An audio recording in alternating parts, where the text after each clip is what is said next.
하나님의 말씀 느헤미야서 3장 1절 말씀만 봉독하겠습니다.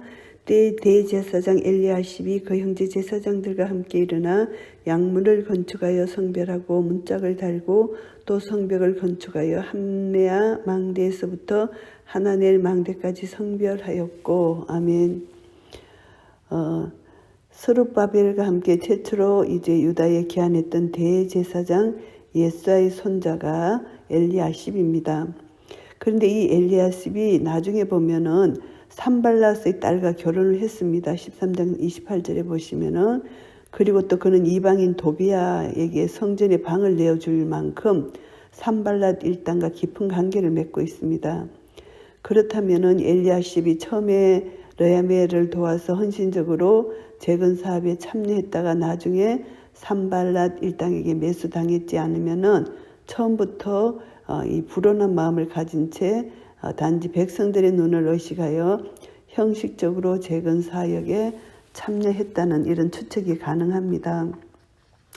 어쨌든 하나님께서 대제사장을 사용해 주신 것은 이 재건 사업에 대제사장이 참여하지 않으면 백성들이 또 참여하지 않기 때문에 이것은 중요한 문제입니다. 그래서 성벽 재건에 제사장들이 참여시킨 것은 하나님의 이 놀라우신 능력이라고 볼 수가 있습니다. 그래서 종교 지도자들이 이 성벽 재건에 참여하지 않는데 어떻게 백성들이 참여할 수 있도록 이들을 마음을 움직일 수 있겠습니까? 이런 면에서 볼 때 이 대제사장 엘리야십이 그전에 마음이 변했던 후에 마음이 변했던 우리는 알 수 없으나 하나님의 절대적인 주권적 능력으로 말미암아 성벽 재건에 동참할 수 있었다는 것, 이것은 너무나 감사한 일이고요. 양문을 건축하여 성별하고 문짝을 달고 이제 대제사장과 제사장들이 함께 일어서 양문을 건축했는데요. 이 양문은 예루살렘 북동쪽 모퉁이 돌에 위치했습니다. 희생제사에 사용되는 양과 염소들은 바로 이것을 통해서 들어갑니다. 양문을 통해서 들어간 희생제사용 짐승은 이 문 옆에 못에서 씻겨진 후에 성전으로 옮겨갔던 것입니다. 그래서 양문은 바로 이곳 성전과 가까운 곳에 있는 것이고요. 하나님의 어린 양 예수 그리스도를 우리가 생각할 수가 있습니다. 양문은 바로 예수님을 상징합니다. 그래서 이제 양문을 통해서 양문을 이제 제사 제물이 들어갔다는 거, 그래서 제사장들이 이렇게 양문을 건축했고 성별을 하고 또 문짝을 달았고 성벽을 건축해서 함메아 망대에서부터 하나님의 망대까지 성별해서 건축을 했다는 것입니다. 그 다음은 여리고 사람들이 건축하였는데 또 그 다음은 이므리의 아들 삭굴이 건축했습니다. 쭉 건축한 자들이 이렇게 명단이 나옵니다. 어문은 하스나의 자손들이 건축하여 그 덜보를 얻고 문짝을 달고 자물쇠 빗장을 갖췄고, 이 어문은 이제 예루살렘 북쪽 성벽의 좌측에 위치한 문으로서 갈릴리 바다 또 요단강에서 잡힌 물고기들이 바로 이것을 통해서 들어왔다고 해서 이런 이름이 붙여진 것입니다. 우리가 베드로 또 예수님의 제자들을 생각하면은 이제 어부로서 이들이 신분이 바뀌었고 또 하나님의 자녀의 권세를 가지고 또 이들이 사람 낚는 어부가 됐잖아요. 그래서 이것을 우리가 또 한번 생각해 본다면은 어문을 생각할 때 또 예수님의 제자들이 생각이 나고 또 예수님의 제자들을 통해서 이제 복음이 전거되고 이제 물고기를 낚는 것처럼 사람 낚는 어부가 되는 전도할 수 있는 그런 것을 연상할 수가 있습니다. 그런데 그 문짝에 덜보를 얹고 문짝을 다는데 자물쇠와 빗장을 갖추었다. 이것은 적들로부터 지키고 보호하는 그런 것을 위해서 이렇게 자물쇠 빗장에 대해서 이렇게 문을 달고 나서 자물쇠 빗장을 갖추었다는 표현이 이게 자주 나옵니다. 이것은 그만큼 중요하다. 중요하게 이제 문을 관리하고 대적들로부터 외부의 침투로부터 지키고 보호한다는 그런 의미가 담겨 있기 때문에 의도적으로 이 표현을 중간중간 이 표현을 넣는 것을 볼 수가 있습니다. 그래서 이들이 정말 성벽 재건을 한 것은 원수들로부터 대적들로부터 예루살렘 유다들을 성읍들을 지키고 보호하기 위해서 건축한 것이기 때문에 자물쇠와 빗장을 갖춘다는 것, 외적 침입에 대비한다는 것은 참 중요한 표현입니다. 그 다음은 학고스의 손자 우리아의 아들 무레못이 중수하였고, 그 다음은 무세사셀의 손자 베레갸의 아들 무슬람이 중수하였고, 그 다음은 바나의 아들 사독이 중수하였고, 이렇게 이제 성벽 재건을 한 사람들의 명단이 쭉 나옵니다. 그래서 어떤 방법으로 했다 이 말씀보다 이들의 명단이 참 중요하다, 참여한 사람들이 참 중요하다는 것입니다. 하나님을 경외하고 사랑하는 이 사람들, 나라를 사랑하는 이 사람들이 참여했다는 명단이 중요하기 때문에 참 이 건축을 한 사람들의 명단을 기록한 것이고요. 그 다음에 6절 말씀에 보시면은 옛문입니다. 옛문은 바세아의 아들 요야다와 버소드야의 아들 무슬람이 중수하고, 그 덜불을 얹고 문짝을 달고 자물쇠와 빗장을 갖추었고, 이렇게 또 대적들을 위해서 이제 보호하기 위해서 이제 옛문에 자물쇠 빗장을 갖췄습니다. 옛문을 우리가 보면은 우리 옛사람이 생각이 납니다. 옛사람을 벗고 새사람을 입어라. 누구든지 그리스도 안에 있으면 새로운 피조물이다.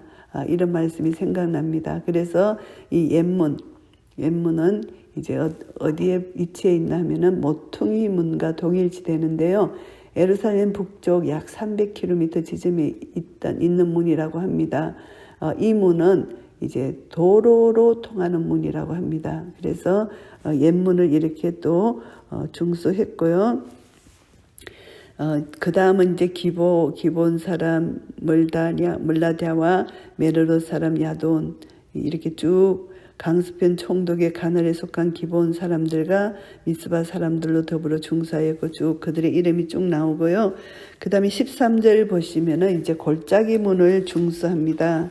이 골짜기, 우리가 보면은 이사야서 40장 말씀에 보시면은 골짜기는 이제 낮아진 곳은 도도지고 작은 산은 이제 깎여서 평탄한 대로가 되어서 이제 주님을 영접하는 백성들의 마음, 이루하라 내 백성을 이루하라, 그 마음이 이루함 받으면 그 마음이 평탄게 된다는 것이 생각이 납니다. 그래서 골짜기문 쭉 깎여 있는 골짜기는 이제 도두어지고, 이제 죄인들이 이제 그 마음에 이제 그 시온의 대로가 열려서 주님을 영접하는 그것을 우리가 생각할 수 있습니다. 그래서 내 마음의 상태가 어떤 것인지 마음을 돌아볼 수 있는 그런 은혜, 이 골짜기 문이 연상이 되는 것이고요.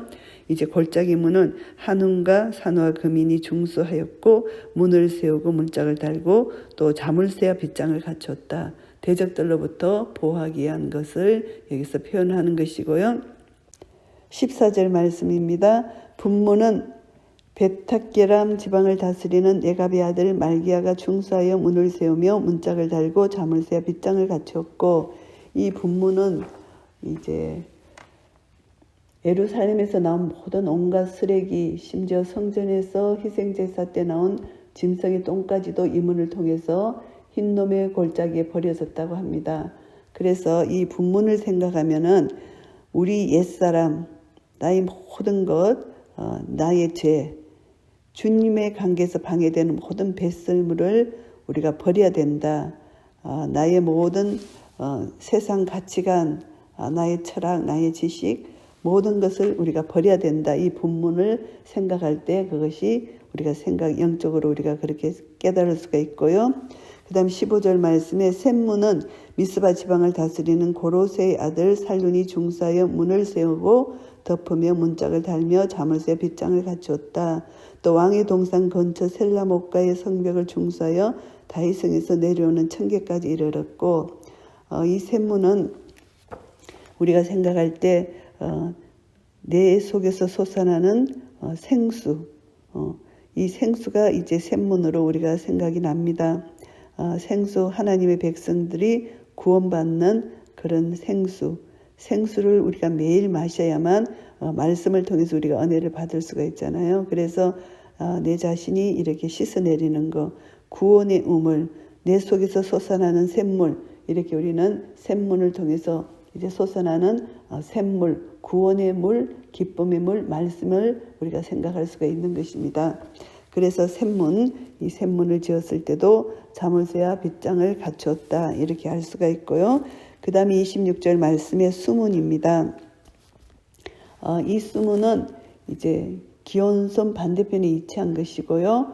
이제 이 문은 동쪽 성벽의 남쪽에서 북쪽에 이르는 중간 지점에 채 못 미치는 곳에 해당된다고 합니다. 그래서 문 앞에는 넓은 광장이 있어서 공중 집회 때 이 문을 이용했다고 하는데요. 이 수문, 우리가 수문 생각할 때 물이기 때문에 하나님 말씀을 상징할 수가 있고, 그리고 또 이 물은 성령을 상징할 수도 있습니다. 그래서 성령 충만, 곧 말씀 충만을 우리가 생각할 수가 있고, 성령 충만함을 받아야 말씀을 깨달아지고 말씀 안에서 우리는 거할 수 있는 것이죠.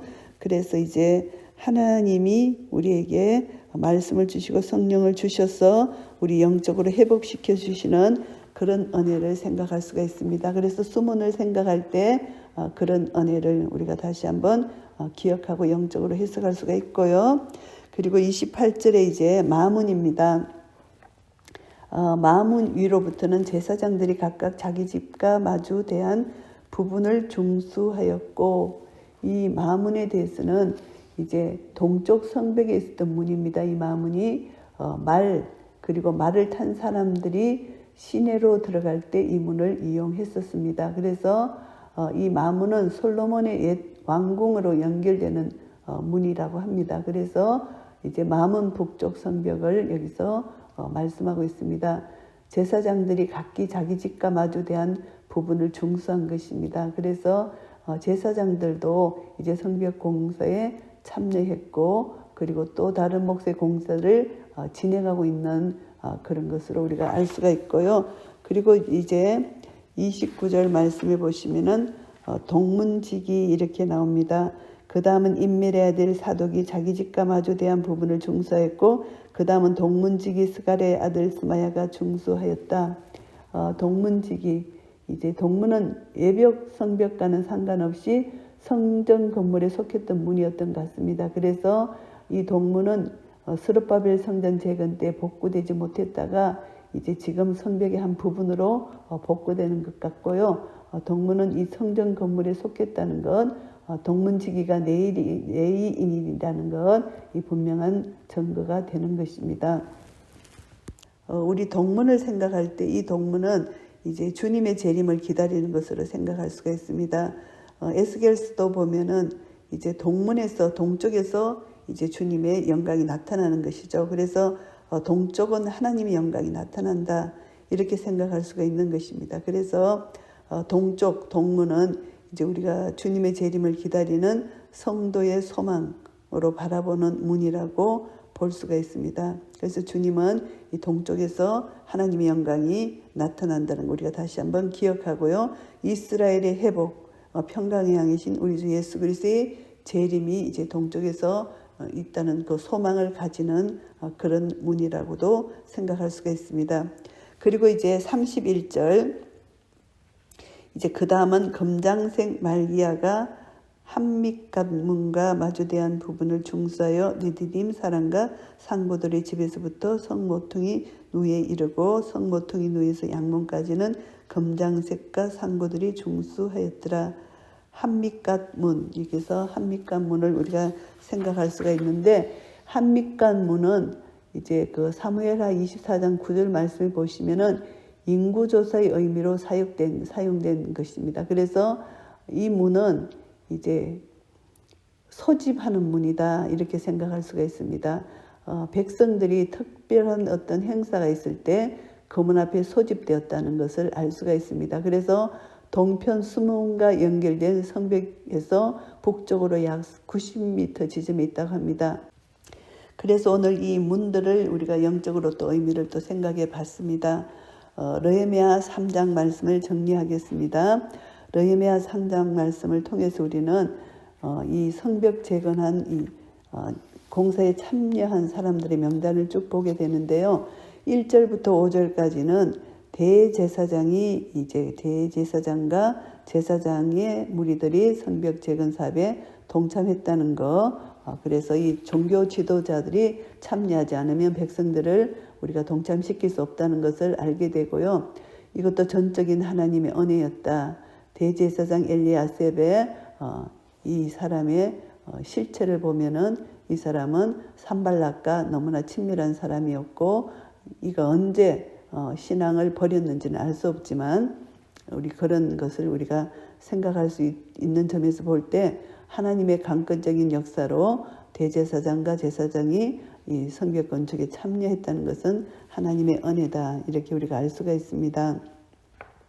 그래서 이제 이 모든 하나님의 일은 우리가 이제 교회 지도자와 교회 모든 이제 우리 성도들이 함께 일을 해야 되는데, 여기서 지도자가 이 일을 안 한다면은 하나님의 일이 방해받을 수 있기 때문에 우리는 이 일을 이루신 하나님께 다시 한번 큰 감사를 드릴 수가 있고요. 그리고 또 6절부터 13절까지는 서쪽 성벽에서 봉사한 자들의 명단입니다. 그래서 이 구성이 조금 특이한데요. 그 참여자 중에는 온갖 계층의 신분들이 다 나와 있습니다. 보면은 금세공 업자들 뿐만이 아니라 향품을 파는 상인들도 참여했고요. 그리고 또 다른 구역으로 다른 지역의 주민들이 힘을 합하여 성벽의 한 부분을 재건했고요. 또 이제 하나님의 백성들이 서로 힘을 합해 합력했다, 이렇게 우리가 볼 수가 있고요. 그 다음에 보면은 성벽 재건에 여자들까지 참여했다는 사실입니다. 12절 말씀에 보시면은 그 딸들까지 중수에 참여했다는 이런 것이 있습니다. 이것을 볼 때 하나님의 일은 신앙 공동체에서 이제 하나님께서 주시는 은사대로 이제 남녀노소를 불문하고 하나님 일에 동참했다는 것, 우리가 은혜를 받고요. 하나님 나라에 동참하는 이런 것은 모든 신자에게 차별 없이 주어진다는 것, 이것이 하나님의 은혜라는 것 다시 한번 깨닫게 됩니다. 그리고 이제 14절부터 19절까지는 남동쪽 성벽에서 일한 사람들의 명단이 나옵니다. 이들은 보면은 부유층이 아니었다는 것을 알 수가 있습니다. 포로 귀환 후에 성읍들의 변두리 지역에 살았던 사람들, 그리고 새로 세워진 성읍의 주민들, 그 지도자, 이런 자들입니다. 이들은 어려운 상황 가운데서도 오직 하나님의 뜻을 행하려는 그런 마음으로 성벽 재건에 참여했던 사람으로 볼 수가 있습니다. 그리고 이제 이들이 중요한 이 성벽을 재건한 문을 이렇게 중수한 중요한 목적이 외적의 침입에 대비하고 침략으로부터 보호받으려는 것을 알 수가 있습니다. 그래서 이제 이 모든 것을 보면은 문 중수한 것마다 문짝을 달고 자물쇠와 빗장을 갖추었다. 이 모든 것은 이제 다시 한번 이들이 이제 영적으로 무장해서 예적의 침입에 대비하고 보호하려는 그런 의도가 이제 이 책을 기술한 사람의 마음에 이제 나타나는 것, 그것을 우리가 다시 한번 깨닫게 되고요. 20절부터 32절까지는 이제 동쪽 성벽을 재건한 사람들의 명단입니다. 이들은 참 열심히 있는 자들이었다. 이 공사 구간이 길이도 길지만 이쪽은 성벽 파괴가 참 심했던 구간입니다. 이쪽이. 그래서 참 열심히 있는 사람들이 이 부분을 맡아서 감당했다는 것을 알 수가 있습니다. 그래서 이제 대부분의 사람들이 이미 다른 작업을 갖고 이제 몫을 마치고 또 여기 이 부분을 또 맡았음을 우리가 알 수가 있습니다. 그래서 이 작업 모습을 보면은 그들이 힘써 애써 했다는 것을 알 수가 있습니다.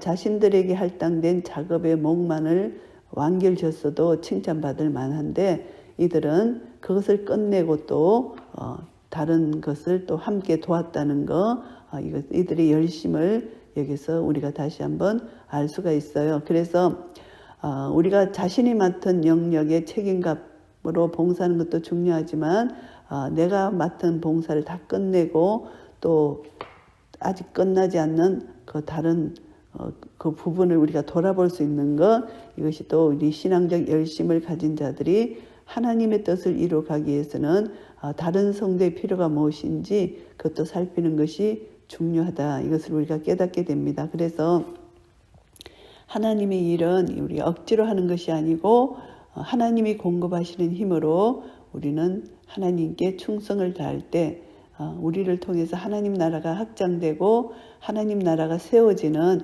그런 은혜를 누리게 될 것입니다. 이런 은혜가 우리 모두에게 있으시기를 예수 그리스도 이름으로 축복합니다. 아멘.